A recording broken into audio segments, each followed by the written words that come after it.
Hi hello అండి welcome back to my channel Fatima's kitchen flavours అండి. ఈరోజు ఇంకో రెసిపీతో మీ ముందుకు వచ్చేసాను. అదే చూశారు కదా, ఎగ్ టమాటో కర్రీ అండి. దానికి స్టవ్ మీద ప్యాన్ పెట్టి ఒక స్పూన్ ఆయిల్ వేసుకోండి. ఆయిల్ హీట్ అయిన తర్వాత అందులో కొద్దిగా పసుపు, ఉప్పు, కారం వేసి కలపండి. నేను ఎగ్స్ ముందే బాయిల్ చేసుకొని పొట్టు తీసి ఘాట్లు పెట్టుకున్నానండి. ఇప్పుడు ఆ ఎగ్స్ని ఫ్రై చేసుకోండి. లైట్ బ్రౌన్ కలర్ వచ్చేంత వరకు విరిగిపోకుండా జాగ్రత్తగా చూసి ఫ్రై చేసుకోండి. చూసారు కదా, లైట్ బ్రౌన్ కలర్ వచ్చేసాయి. ఇప్పుడు ఈ ఎగ్స్ ప్లేట్లో తీసుకొని పక్కన పెట్టుకోండి. తర్వాత అదే ప్యాన్లో ఇంకొక స్పూన్ ఆయిల్ యాడ్ చేసుకున్నాను నేను.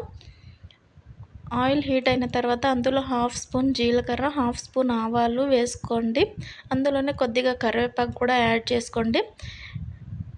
చక్కగా వేగిన తర్వాత అందులో మనం సన్నగా కట్ చేసుకున్న టమాటాలు, 2 పచ్చిమిర్చి సన్నగా కట్ చేసుకోండి, ఒక ఉల్లిపాయ కూడా సన్నగా కట్ చేసుకొని వేసుకొని బాగా కలిపేసి మూత వేసి ఒక 5 to 10 minutes పెట్టండి. ఎందుకంటే టమాటాలు సాఫ్ట్గా కుక్ అయ్యి అందులో నుంచి వాటర్ ఎక్కువ వస్తాయి. ఆ వాటర్తో కుక్ చేసుకుంటే టేస్ట్ చాలా బాగుంటుంది, పుల్లగా.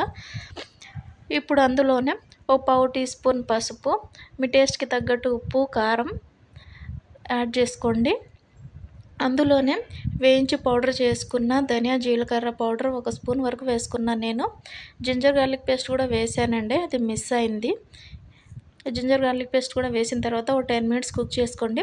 తర్వాత అందులో మనం ఫ్రై చేసి పెట్టుకున్న ఎగ్స్ని వేసి ఎగ్స్ విరగకుండా జాగ్రత్తగా బాగా కలుపుకోండి.